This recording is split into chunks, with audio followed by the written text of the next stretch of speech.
Hello, everybody. Welcome back to the podcast. I'm not tired. I was going to say I'm tired. I feel like I say that a lot. If you work with me, you know that I'm saying that pretty much the entire shift. And it's a true feeling, but I think it's also kind of washed out because I say it a lot. I digress. We're here, and I'm happy to be here. We have the Central Market H-E-B Italian Sparkling Water. Very excited to sip on this during the episode. How are you feeling, mamas? I'm feeling great.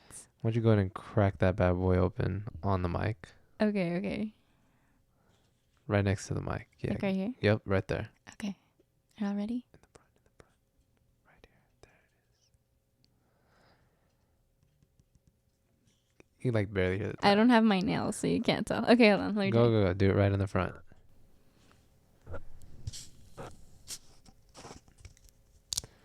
Not bad. All right. Okay. I may or may not have hit the mic. I'm going to try that. Ready?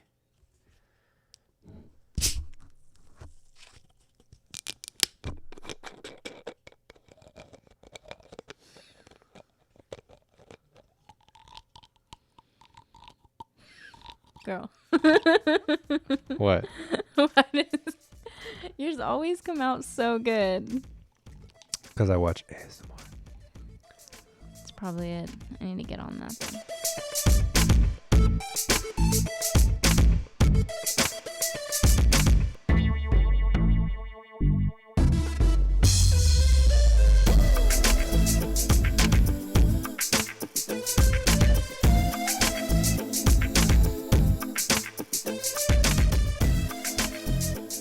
I don't watch ASMR anymore, but I used to a lot. Help me sleep, help me relax. Nah. You just start. I just like how it sounds like. Yeah. Now I used to watch it a lot, but I don't know. I don't watch it anymore. Like now, I can pretty much just watch anything as I'm heading to bed. I don't know. Like ever since I've started to work a lot more, I've kind of had a better discipline about sleep, and so I'm able to fall asleep within about half an hour of turning off the lights, us hanging up, and just kind of telling myself like, all right, it's time to go to bed. And obviously, like if I wake up late, taking melatonin helps with that. I definitely am more disciplined with myself on falling asleep and waking up on time when I have things to do, obviously, the next day. Man, that's really good for you. I can't relate right now. My work schedule was kind of weird these last few weeks. Yeah. So I'd close one week and then I'd open the next. So my sleep schedule is kind of just a little off. But we're getting better for sure. No, yeah. For sure. Coming up on that new semester. Pretty hyped. Definitely going to have to get on it then.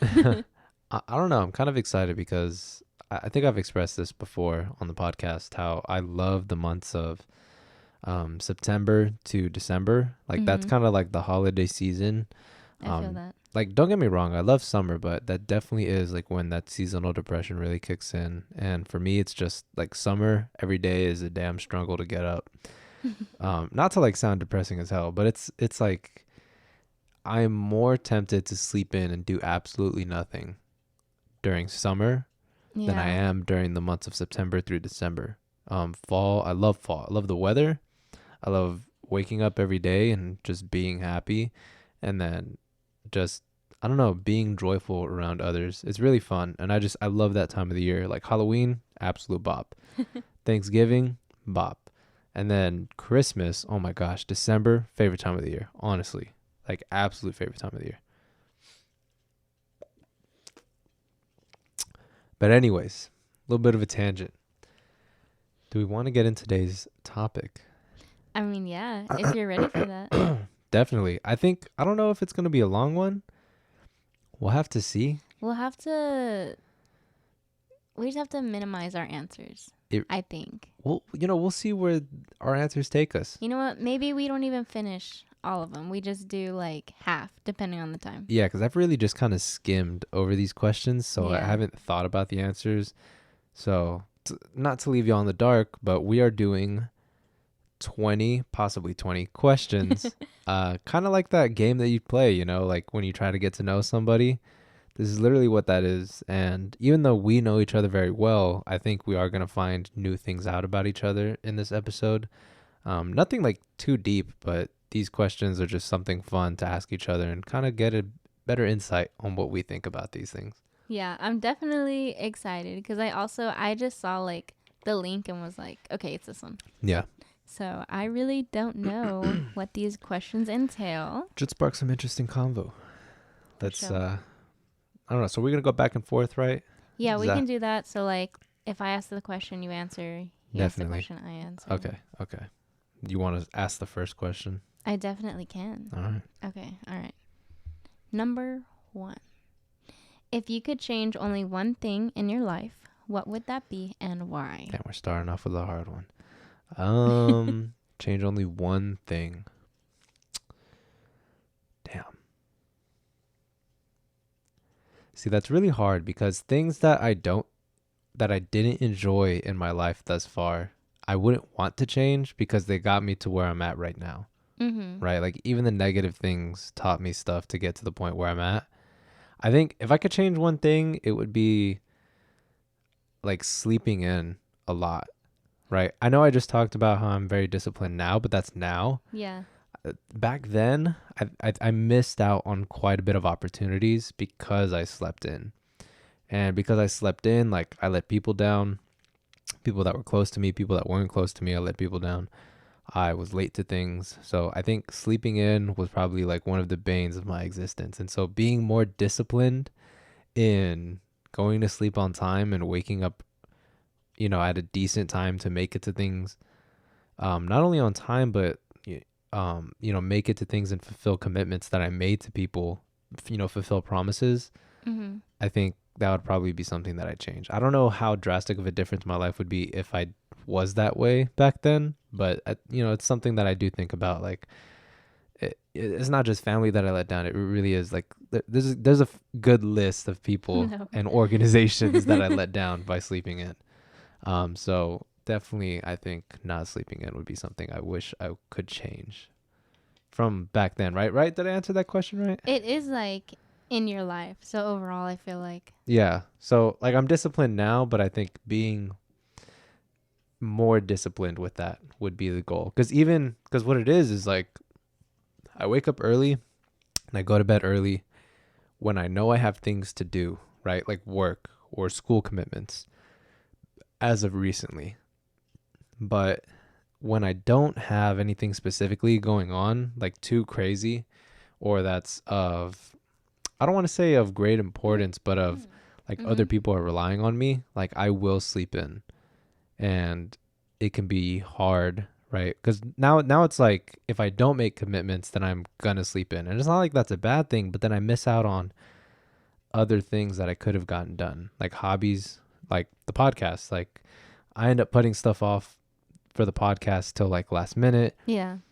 Things like our social media, the Corner Lot social media. Like there's a lot of things that I could tend to. I mean, even my dogs, like I want to spend more time with them, but I don't put their, like not their care, like I care for them, right? And do like I feed them and I put on their medicine and stuff, but actually playing with them, like I definitely put that probably on the lower level of priorities. And because I sleep in, then I end up not having time to like do that with them. So definitely just being more diligent with waking up.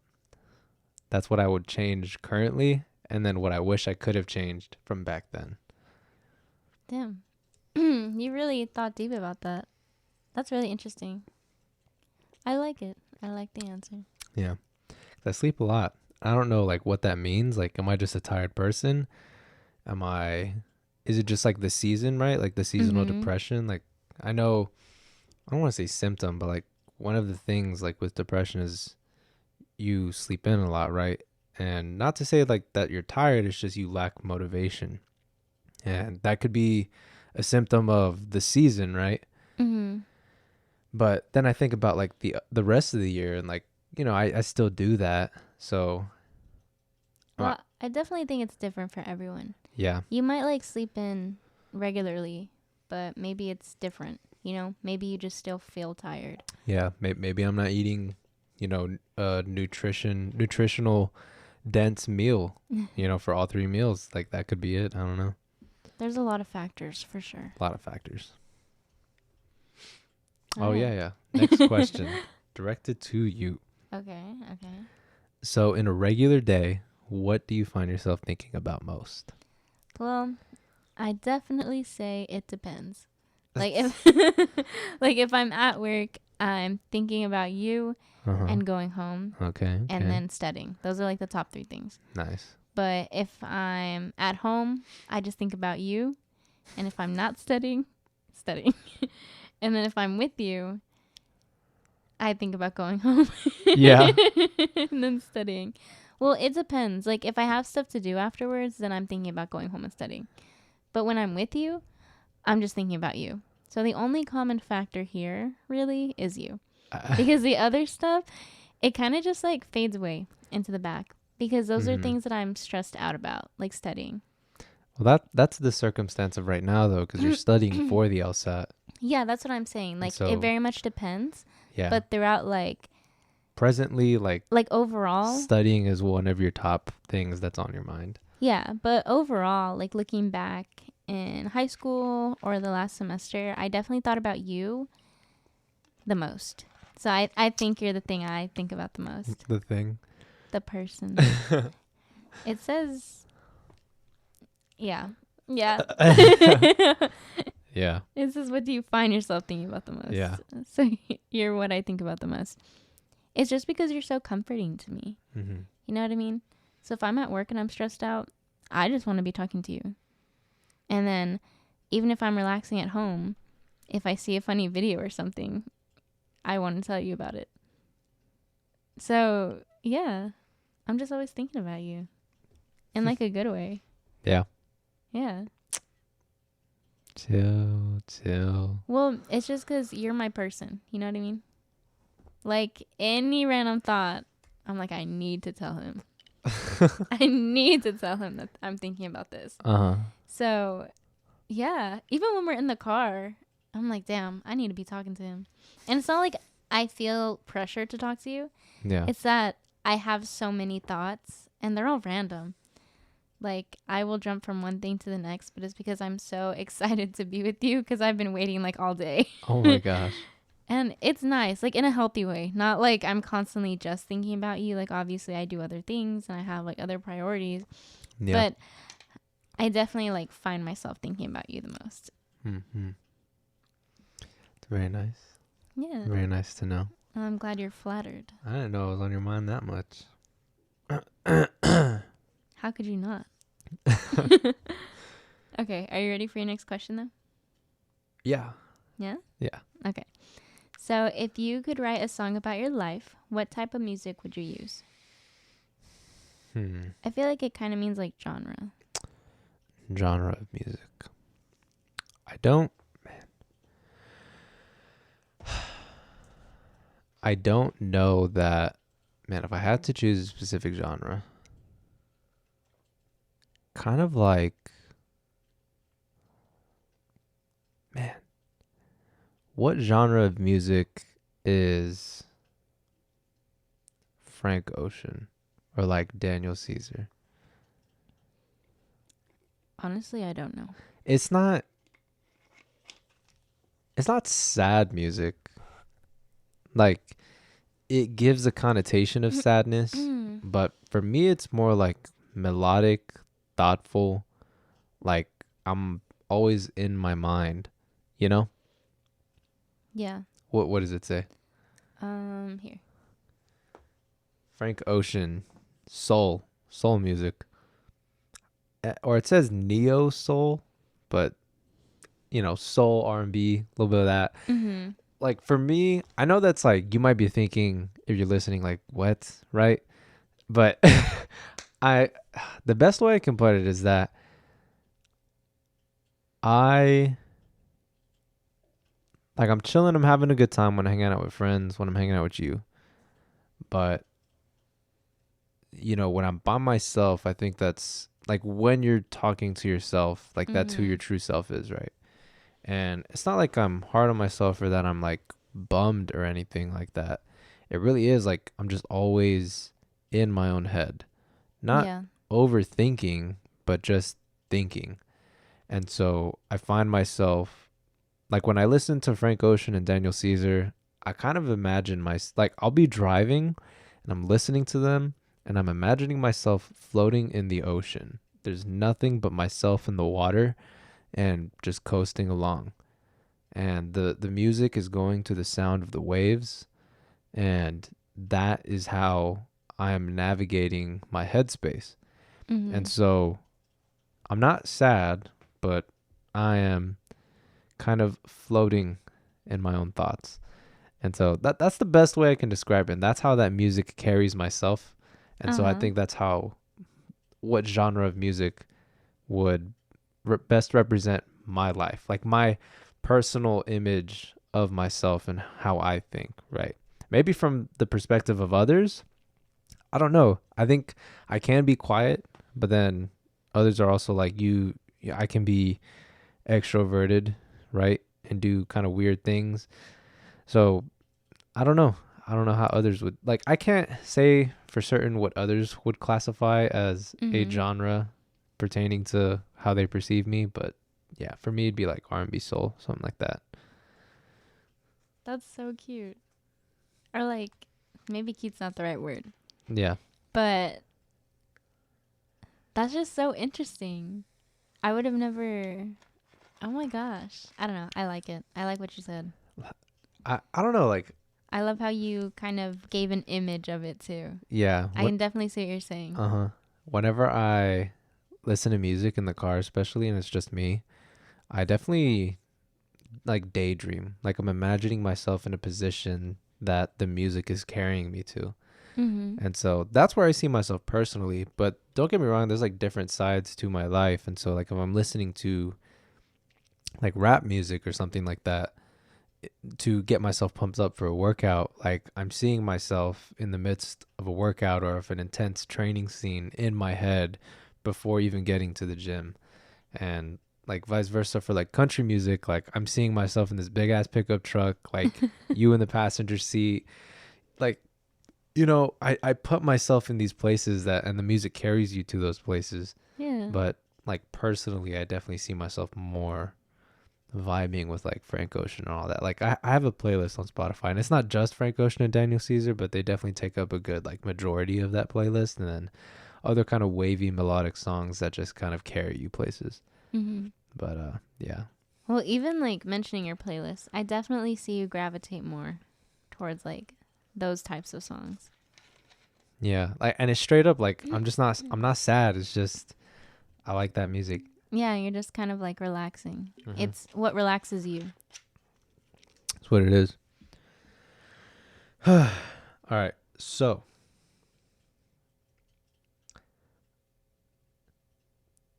what do you feel is your greatest accomplishment in your life? And did other people help make that happen?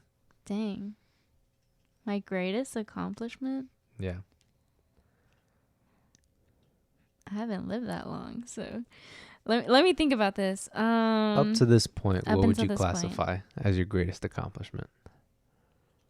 Could be academic, Mhm. personal, you know, anything. I'm trying to think. So like,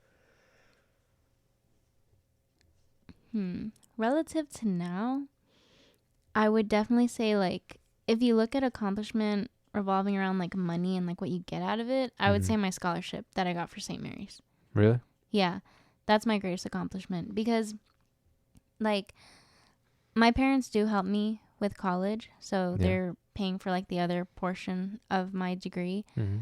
but I feel like I worked so hard, or I could have worked harder obviously, but in high school I worked hard to achieve like those grades and like a certain score to get a scholarship from St. Mary's Yeah. to be able to like attend there and then pursue my dream in law. And that's only really like happening because I got the scholarship Mm-hmm. and I was able to like pay quote unquote for like part of my degree through that. And so it wouldn't be all on my parents, Yeah. you know, because they've done so much for me. So I definitely think like them just being open to anything that I kind of want to Mhm. pursue as a career definitely helped me find a goal that I wanted and Yeah. really work towards it myself. You really had that like backbone that kind of set you up for whatever it is that you wanted to do. Yeah, I'm very grateful for that because I feel like if I didn't have that, maybe I would have gone towards a different direction Yeah. and then figured out, you know what, like I don't want to do that. But because they were so open about it, they helped me work towards my goal. And because I was able to work towards my goal, I got a scholarship and then I was able to go to St. Mary's. Yeah. So definitely they helped me. All of my family helped me, you know, just my grandparents and like their history with, you know, everything.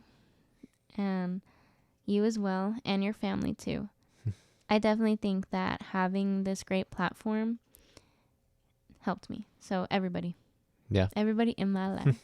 Yes.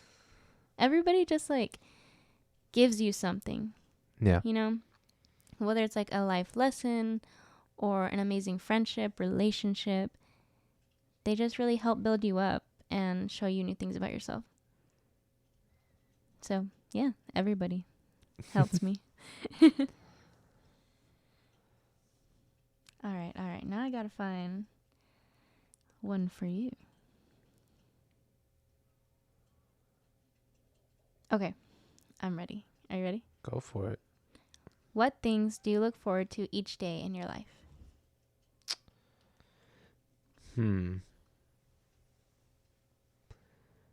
Each day in my life. I think for sure one of the things that I look forward to, or one of the people that I look forward to seeing each day is you. Man, sorry. I had like saliva stuck in my throat. But yeah, one of the people that I definitely look forward to seeing the most is you on a daily basis. Like I don't get tired of you at all. And so I definitely enjoy just being around you. Like I don't necessarily want to go out every single day, Yeah. but it's just wanting to be around you is kind of one of those needs that I have. Ever since we got together, you know, especially now because we're together pretty often, it feels more like a necessity than just a want, you know? Yeah.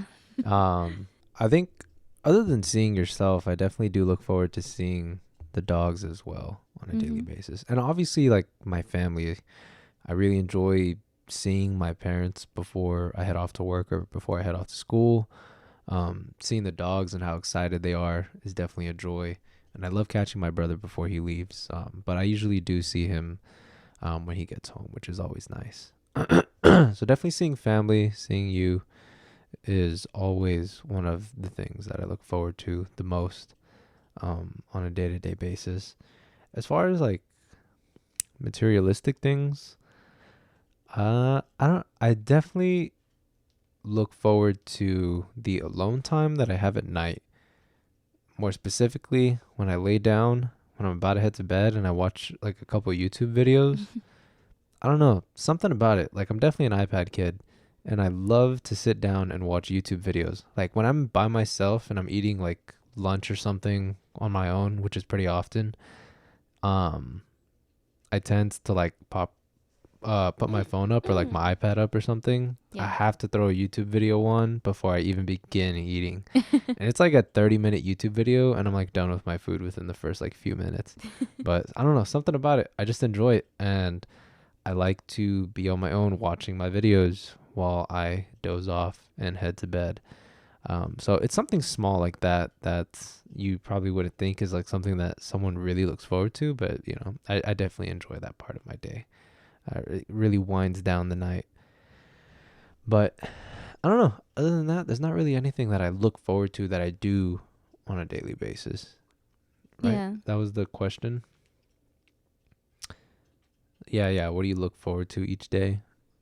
Yeah, it really is just that, like seeing family, seeing close loved ones, and then, winding down with some YouTube vids at night. Nothing too crazy. Anything else that I would look forward to would be something that like I've planned. It's like hanging out with friends on a specific day, or going on a day trip like we're going to do this Friday. Things like that. You're so wholesome. Like, wholesome. yes. Sorry, that's what I was thinking about. Well, thank you. It's what you reminded me of. Yeah. Like That live, laugh, love. Definitely. You are the sign. I am the sign. Mm-hmm. Oh yeah, I gotta ask you a question. I was like, what's with this pause? You said, where's the let's next one? see. Let's see here.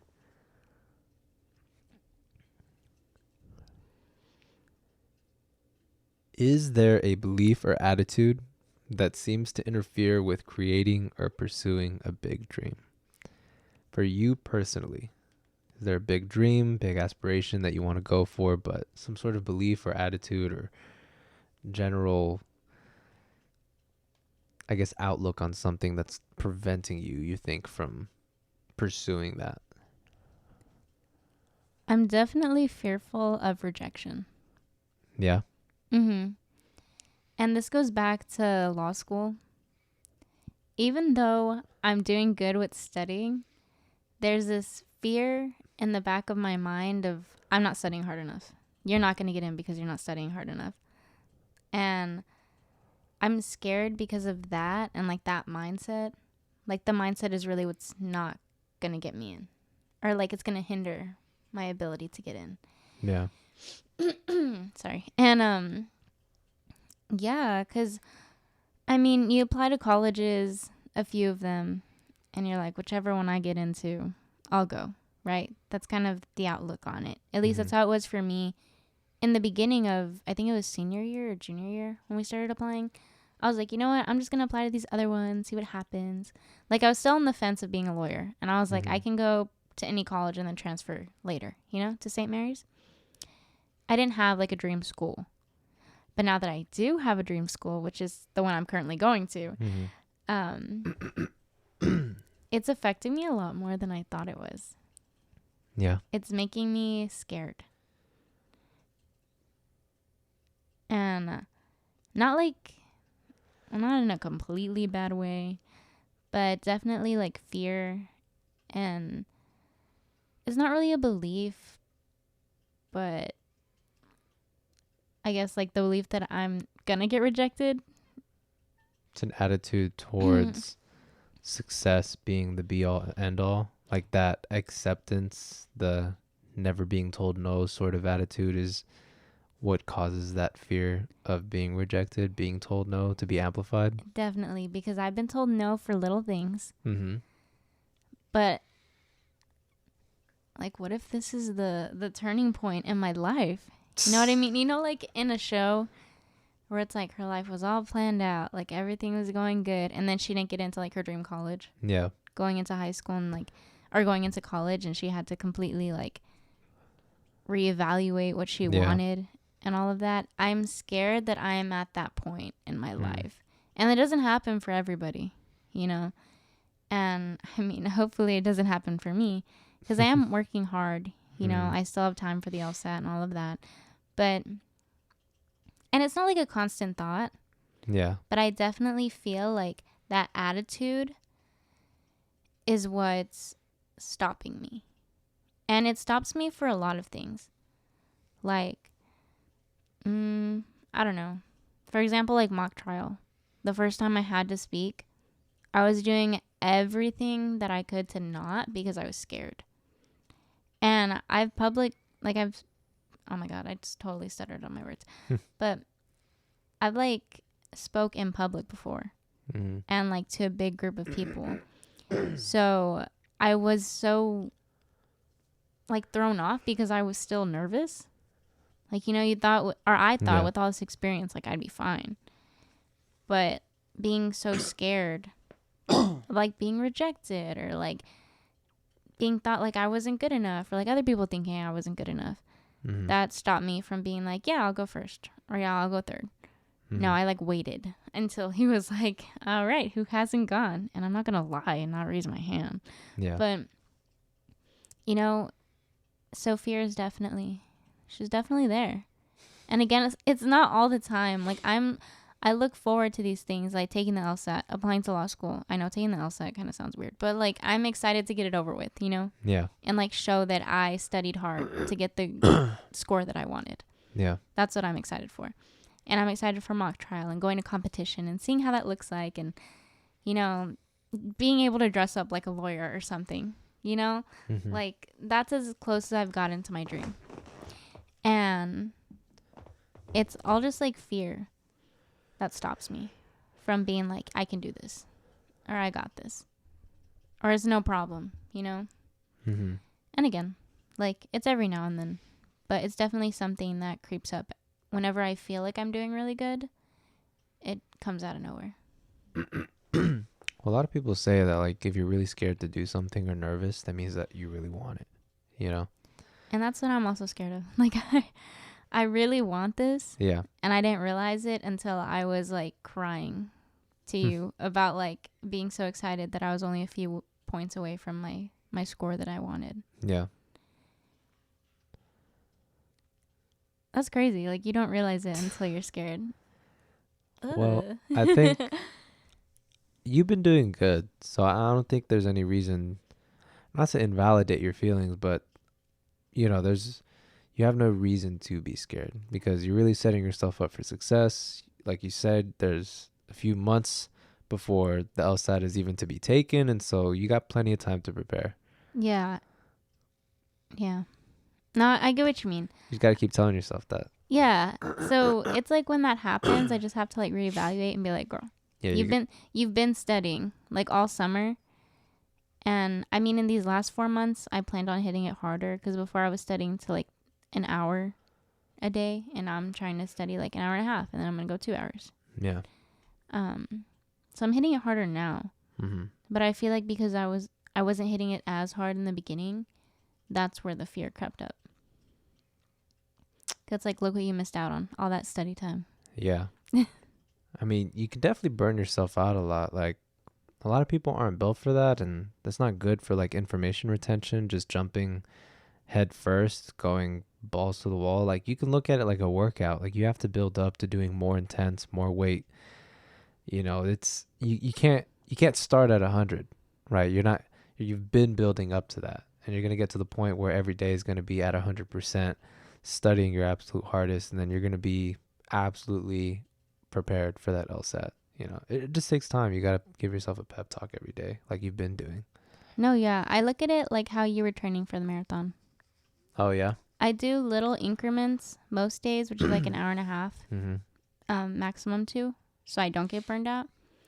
And then 1 day a week is like when I do the full test. Yeah, it's a give and take. Like, if you think about it in that terms, which is a good analogy, like, you would think that training for a marathon, 26.2 miles, like, you should be running like damn near half that distance on a daily basis, when in reality, no, you shouldn't be doing that, because putting your body through that, especially for like it being my first marathon, like you're going to kill your muscles. Yeah. And you're not going to be able to function properly. You're going to injure yourself. And the same thing can be said for your brain. Putting yourself through such grueling amounts of studying on a daily basis can be really mentally taxing on yourself. And then by the end of the week, you're going to be so burnt out that you're going to be like, let me just take a few days off, or you're not going to retain all the information that you're studying. And so going at it slow and building up like you've been doing, I think is probably the smartest move. And you're just going to be better off for the LSAT whenever it comes. Yeah, because I definitely know myself. Yeah. And I'm going to get burnt out if I do, let's say, like a practice test every day. Yeah. If I did that every day, like I think some people do, they're like every other day. And I'm like, I wish I had that strength, like that mental discipline, but I'm not there yet. Yeah. And I think knowing that I'm not capable of doing that yet is good. Because then I'm not stressing myself out of like, damn, I didn't take a test today. Yeah. Yeah. I don't know. Like, a lot of people, everybody's different. People look at like these YouTube and like TikTok videos of like how-tos, right? And they're like, they're taking it as if this is like a document that you have to follow. Like, word for word, hour by hour, like step by step. Like, no, like these are supposed to be inspiration. You take what you can use and you leave what you don't need, right? And so taking a test every single day like isn't going to work for everybody, like you said. Yeah. I don't know if it works for anybody, because I've been watching YouTube videos to get motivation Yeah. to study, and they're like, I thought I could study 8 hours a day, but I just can't. That is crazy. And everybody 8 hours a day? What the fuck? Well, so these people want like the highest score you can get on the LSAT, which is a 180. And if you only have a few months to prepare, then like I feel like you have to study for that, depending on like where you already are. But I'm not going for the highest score. I want a good score, don't get me wrong. Yeah. But I definitely am, I wouldn't say worried, but I am focused on having good mental health, Yeah. you know? And I would worry if I wanted that score, and like now, 4 months or 3 months before the test, I'm like, I need a 180. For me personally, I don't know if that's obtainable unless I'm doing 8 hours a day, but I'm not. And I'm still working hard for it, but not to get to a 180. I mean, if I got a 180, that would literally be insane. But I'm not pressuring myself in that way, you know? Because then I'm going back to like, oh, I need to be perfect. Yeah. And that mentality just doesn't work for me. So definitely what I'm going for. She's good. Mm-hmm. I'm good with her. I'm still working hard, if St. Mary's listening. But I don't know. It just depends on like how you look at it. Yeah. Yeah. All right. But let me get your next question, because now I forgot that I was supposed to ask you a question. All right. Let me see. Okay. So what are your favorite things to spend money on?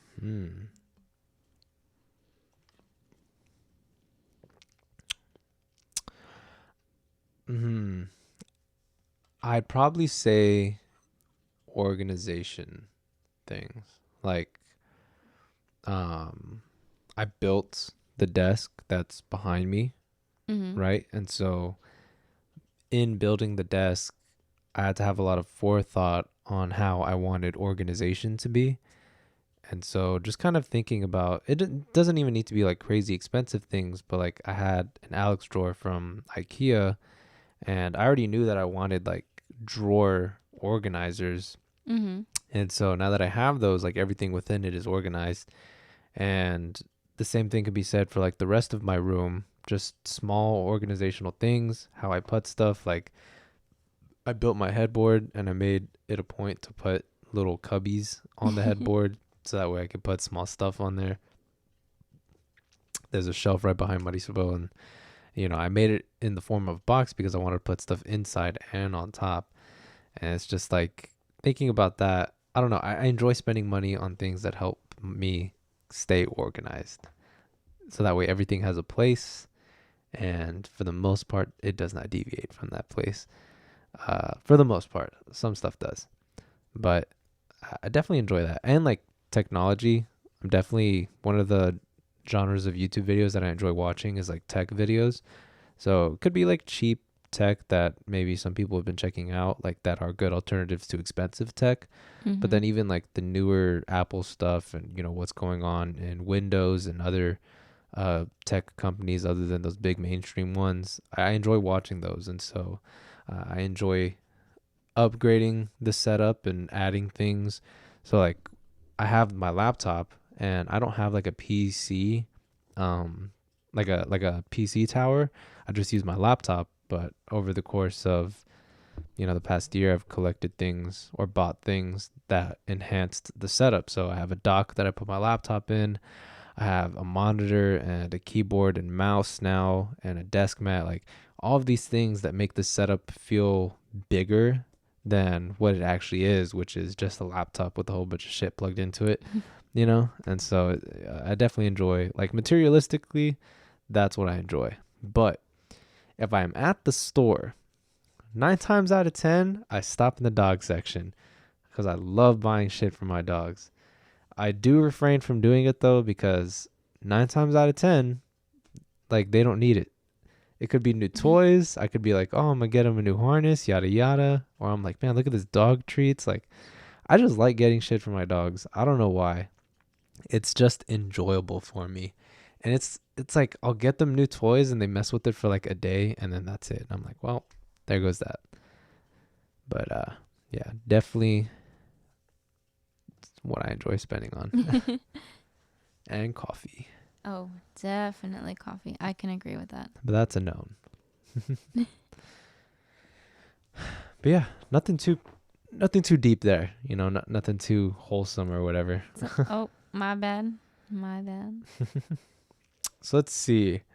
Nah, not that one. Not that one. We were gonna go in order. Yeah, we just decided kinda, to skip around. So what question about our money or future spending do you find hard to ask?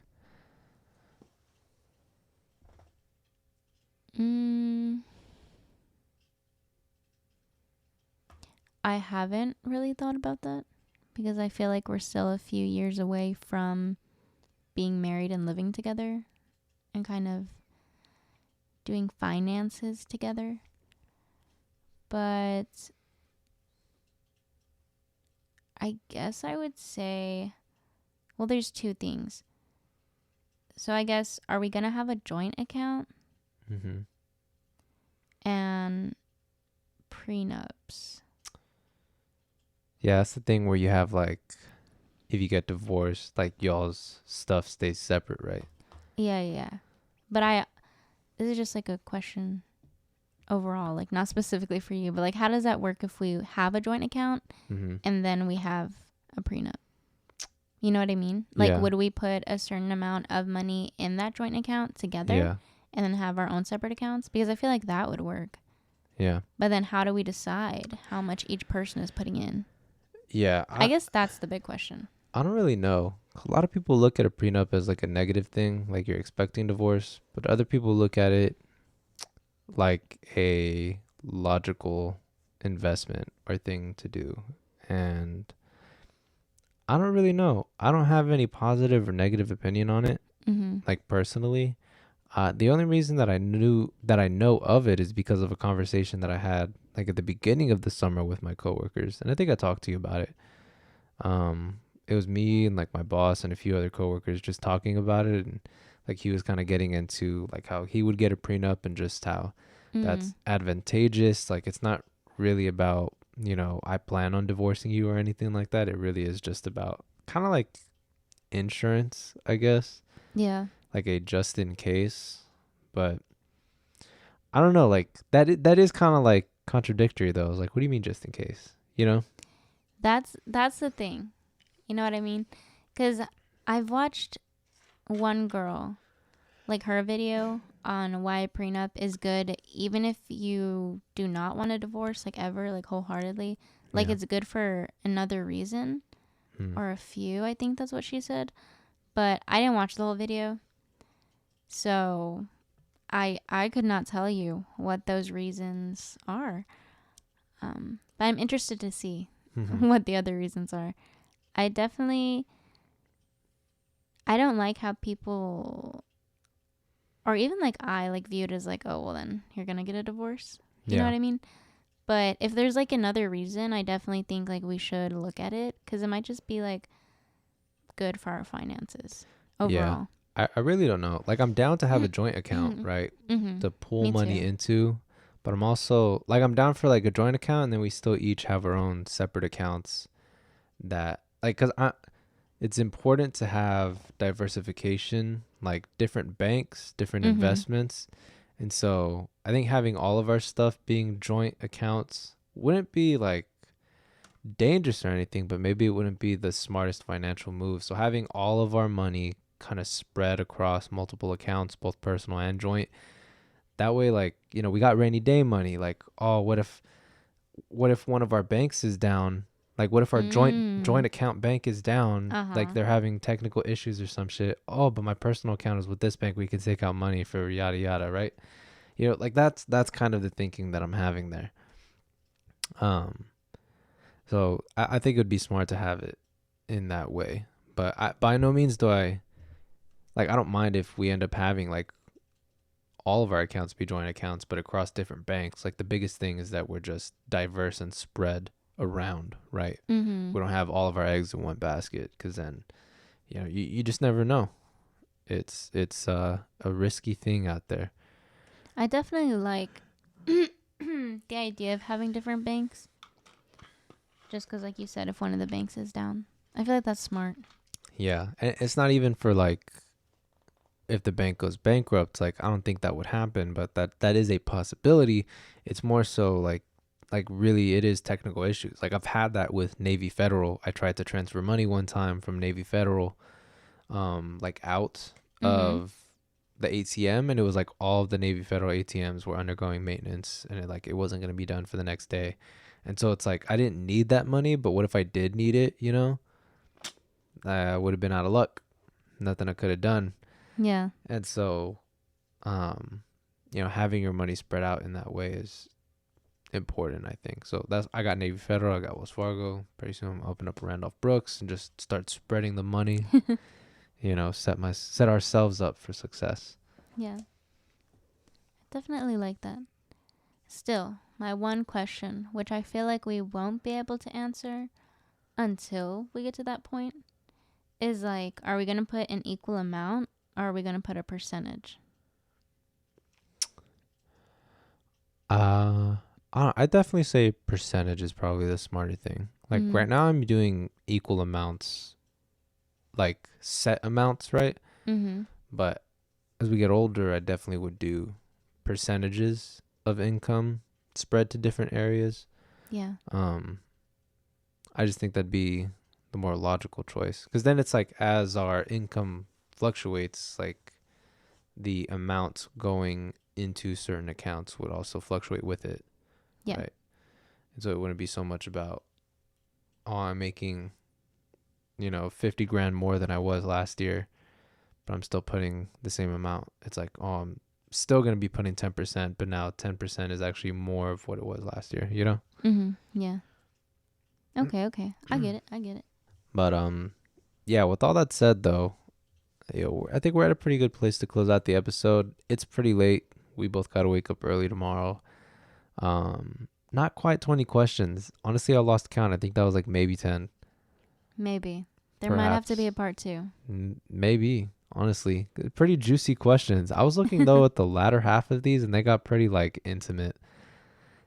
And I was like, yo, wait, hold on. These like some crazy questions. I was like, I don't know if we should be discussing this on the podcast.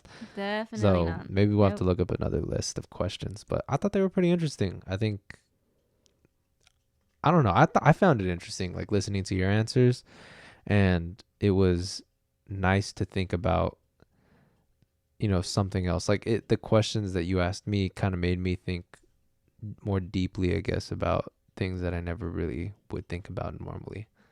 Yeah, I got the same thing. I definitely liked hearing your answers. I guess because sometimes I feel like I don't always know what you're thinking. Yeah. I don't need to, but sometimes I feel like if I ask you a question, you don't go as deep. But it's cool that with these questions, you really thought about what you were going to say. That's why I said wholesome. Also because like you're talking about family and like friends, and I think that's really nice. Like Dom Toretto family. But no, I definitely liked seeing you in a different way. Yeah. I mean, not like in a completely different way. Yeah. But the vibes were different. Yes. Different vibes. I liked it. Nah, it was a pretty solid episode. We definitely hope y'all enjoyed as well. I'll definitely link the article that we read off of. So if you want to play this with your significant other or a friend and get into those spicy ass questions at the bottom half, that's good for you. That's good for you. You can do that on your own time. But yeah, thank you all so much for listening. Before we close out the episode, please do follow us on our Instagram, Twitter, and Facebook at Live with JM Pod. We just surpassed 150 followers on our Instagram. Thank you all so much. we've been trying to get to that for like the past year, so it is crazy that we finally got there. We really do appreciate all of y'all. Do spread the word. Currently our listener base is higher than our actual following, and so That's really interesting. help us get up there. Not gonna lie, you know, the more followers we got, the more credibility we got. We definitely appreciate all the love that y'all have been showing us, and we hope that you're enjoying the episodes. And do not forget to leave us a review and rate us in your listening platform. Please do. That's going to help us get on the podcast list so that way people can find us. If you're listening on YouTube, we do not love you. I was going to say we do love you. Damn. We do recognize you. Please do like, subscribe, and comment down below. What was your favorite question that we asked? Favorite answer? I don't really know. Maybe an answer to one of the questions of your own. Do let us know in the comments. We'll be sure to read them. But thank you all so much for listening, and we will catch you in the next episode. Bye.